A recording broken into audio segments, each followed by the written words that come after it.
Hello guys, അസ്സലാമു അലൈക്കും. എൻ്റെ പുതിയ വീഡിയോസിലേക്ക് എൻ്റെ എല്ലാ പ്രിയപ്പെട്ട സുഹൃത്തുക്കൾക്കും സ്വാഗതം. അപ്പോൾ ഇന്ന് ഞാനിവിടെ തയ്യാറാക്കുന്നത് നമുക്ക് രാവിലത്തെ ബ്രേക്ക്ഫാസ്റ്റിനുള്ള കറിയാണ്. അപ്പോൾ ഞാൻ 2 തക്കാളി വലുതെടുത്തിട്ടുണ്ട്, ഒരു വലിയ സവാളയും 2 പച്ചമുളകും വെളുത്തുള്ളിയുമാണ് ഞാൻ ഇന്നിവിടെ എടുത്തിട്ടുള്ളത്. അപ്പോൾ തക്കാളി കറി ഇന്ന് ഞാൻ തയ്യാറാക്കുന്നത് പെട്ടെന്ന് നമുക്ക് തയ്യാറാക്കി എടുക്കാം. പെട്ടെന്ന് കഴിക്കണമെന്നുണ്ടെങ്കിൽ നമുക്ക് കുക്കറിൽ നമുക്കൊന്ന് 2 വിസിൽ ലഭിച്ചെടുക്കാം. അപ്പോൾ ഞാൻ അവിടെ കുക്കർ ഞാൻ എടുത്ത് വെച്ചിട്ടുണ്ട്, കഷ്ണങ്ങളെല്ലാം തയ്യാറാക്കി വെച്ചിട്ടുണ്ട്. അതിലോട്ട് കടുക് പൊട്ടിച്ച് കറിവേപ്പിലയും കൂടെ നമുക്ക് ആഡ് ചെയ്ത് കൊടുത്തിട്ട് സവാള ഇട്ട് ഒരു 2 മിനിറ്റ് വാടിയതിന് ശേഷം മാത്രമേ തക്കാളി ഇടാവൂ. കാരണം സവാള ഇത്തിരി വാടാനുണ്ട്. അതുകൊണ്ട് പച്ചമുളകും വെളുത്തുള്ളിയും കറിവേപ്പിലയും കൂടെ നമുക്ക് ഒത്തിട്ട് കൊടുത്ത് നമുക്ക് ഒത്തിരൊന്ന് 2 മിനിറ്റോളം ഒന്ന് വാട്ടിയതിന് ശേഷം നമുക്ക് തക്കാളി ആഡ് ചെയ്ത് കൊടുക്കാം. കൂടെ നമുക്ക് ഉപ്പുപൊടി ആഡ് ചെയ്ത് കൊടുക്കാം, മഞ്ഞൾപ്പൊടി ആഡ് ചെയ്ത് കൊടുക്കാം. അപ്പോൾ ബാക്കിയുള്ള പൊടികളൊക്കെ തക്കാളി ആഡ് ചെയ്തതിന് ശേഷം ഇട്ട് കൊടുത്താൽ മതിയാവും. അപ്പോൾ ഒരു 2 മിനിറ്റോളം ഒന്ന് ചെറിയ ഫ്ലെയിമിൽ കിടന്ന് വാടി വന്നിട്ടുണ്ട്. അപ്പോൾ തന്നെ നമുക്ക് തക്കാളി 2 വലിയ തക്കാളിയാണ് എടുത്തിട്ടുള്ളത്. ആ തക്കാളി നമുക്ക് ആഡ് ചെയ്ത് കൊടുക്കാം.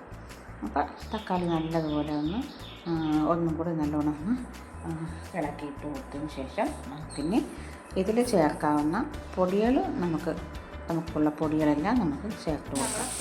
അപ്പോൾ അതിലിനി ഞാൻ 1 സ്പൂൺ മഞ്ഞൾപ്പൊടി ഇടുന്നുണ്ട്, 1 സ്പൂൺ മുളക് പൊടി ഇടുന്നുണ്ട്. മഞ്ഞൾപ്പൊടി ഞാൻ നേരത്തെ ഇട്ടായിരുന്നു. കുരുമുളക് പൊടി 1/2 സ്പൂൺ ഇടുന്നുണ്ട്. അതുപോലെ 1 സ്പൂൺ മല്ലിപ്പൊടിയും കൂടി ഞാൻ ആഡ് ചെയ്ത് കൊടുക്കുന്നുണ്ട്. എന്നിട്ട് ചെറിയ ഫ്ലെയിമിൽ വെച്ച് ആയിരിക്കണം പൊടികളൊക്കെ ഇടേണ്ടത്, ഇല്ലെങ്കിൽ പെട്ടെന്ന് കരിയാൻ സാധ്യതയുണ്ട്. അപ്പോൾ നല്ലതുപോലെ നമുക്കിനി ഇളക്കി യോജിപ്പിച്ച് നമുക്ക് ആവശ്യത്തിനുള്ള വെള്ളവും കൂടി അത് തക്കാളിയിൽ നിന്ന് വെള്ളം ഇറങ്ങും, എന്നാലും നമ്മൾ അതിൽ ഒരു 1/2 കപ്പ് വെള്ളമെങ്കിലും നമ്മൾ ആഡ് ചെയ്ത് കൊടുക്കണം. കാരണം സവാളയെല്ലാം കൂടെ നല്ലോണം വെന്ത് വരപ്പോഴാണ് ആ ടേസ്റ്റ് ഇറങ്ങുന്നത്. അപ്പം നമുക്കിത് അടച്ച് വെച്ച് വേവിക്കാം.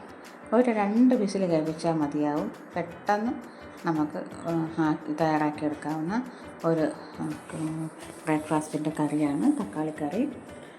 അതുപോലെ തന്നെ തക്കാളി കറി കൂടെ കഴിക്കാൻ ഇഡ്ഡലി, അതുപോലെ തന്നെ ദോശ, ഇടിയപ്പം, പുട്ട്, ഇതിൻ്റെ കൂടെയൊക്കെ ചോറിൻ്റെ കൂടെയൊക്കെ നമുക്ക് കഴിക്കാം. നല്ല ടേസ്റ്റാണ്. വേറെ ഒന്നും നമുക്ക് വേണ്ട മീൻ കറിയോ ഒന്നും നമുക്ക് ചോറിൻ്റെ കൂടെ ആയിരുന്നാലും വേണ്ടി വരില്ല. അത്രയ്ക്കും ടേസ്റ്റുള്ള കറിയാണ്. ഞാൻ ഇത് പെട്ടെന്ന് ഇവിടെ തയ്യാറാക്കുന്നത് രാവിലെ മിക്കുള്ള സമയത്തും തക്കാളി കറി പെട്ടെന്ന് ഞാൻ തയ്യാറാക്കിയെടുക്കും, രാവിലെ പോകാനുള്ളതുകൊണ്ട്. അപ്പോൾ അതാ തക്കാളി കറി ഇവിടെ റെഡി ആയിട്ടുണ്ട്. നല്ല ടേസ്റ്റി ആയിട്ടുള്ള തക്കാളി കറിയാണ്. അപ്പോൾ നിങ്ങളും ഇതുപോലെ വീട്ടിൽ ചെയ്ത് നോക്കണം. അപ്പോൾ അതുപോലെ തന്നെ വീഡിയോസിൽ കണ്ട് ഇഷ്ടപ്പെട്ട ലൈക്ക്, കമൻറ്റും, സബ്സ്ക്രൈബും, ഷെയറും ഒക്കെ ചെയ്യാൻ മറക്കരുത്. അപ്പോൾ ഇതിൻ്റെ കൂടെ കഴിക്കാൻ ഇന്ന് നമുക്ക് ദോശയാണ്. ഇഡ്ഡലിയും കൂടെ ഞാൻ ഇവിടെ തയ്യാറാക്കിയിട്ടുണ്ട്. അപ്പോൾ ഇഡ്ഡലി കഴിക്കുന്നവർക്ക് അതിൻ്റെ വീഡിയോസ് ഞാൻ എടുത്തിട്ടില്ല. അപ്പം ഇഡ്ഡലി വേണമെങ്കിൽ ഇഡ്ഡലി കഴിക്കാം, ദോശ വേണമെങ്കിൽ ദോശ കഴിക്കാം. രണ്ടും ആവശ്യത്തിന് ഞാൻ ഉണ്ടാക്കിയിട്ടുണ്ട്. അപ്പം മോൾക്ക് ഇഡ്ഡലിയാണ് കൂടുതലും ഇഷ്ടം, ദോശയെക്കാട്ടി ഇഡ്ഡലിയാണ് ഇഷ്ടം. അപ്പോൾ അവൾക്ക് വേണ്ടിയാണ് ഞാൻ ഇഡ്ഡലി തയ്യാറാക്കിയത്. അപ്പോൾ ഇത് കൊണ്ടുവന്ന സെറാമിക്കിൻ്റെ പാനാണ്. അഭിപ്രായങ്ങൾ എന്താണെന്ന് നിങ്ങൾ കമൻറ്റിലൂടെ അറിയിക്കണം.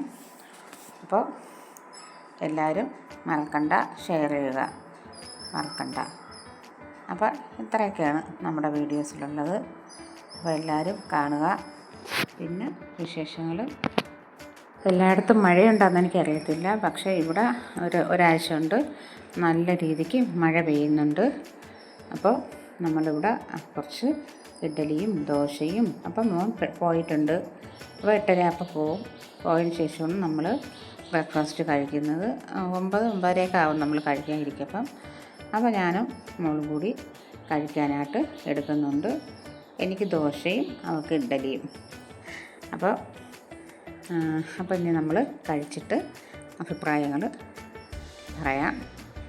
അപ്പോൾ നിങ്ങൾക്ക് വേണമെന്നുണ്ടെങ്കിൽ എല്ലാവരും ഓരോ ദോശയും ഓരോ ഇഡ്ഡലിയും എടുത്തോളി, കുഴപ്പമില്ല. നമുക്ക് സന്തോഷമുള്ള തരുന്നുണ്ട്. ഇത്രയൊക്കെയാണ് ഇന്നത്തെ വീഡിയോസ്. നാളത്തെ വീഡിയോ കാണുമ്പോൾ അസ്സലാമു അലൈക്കും.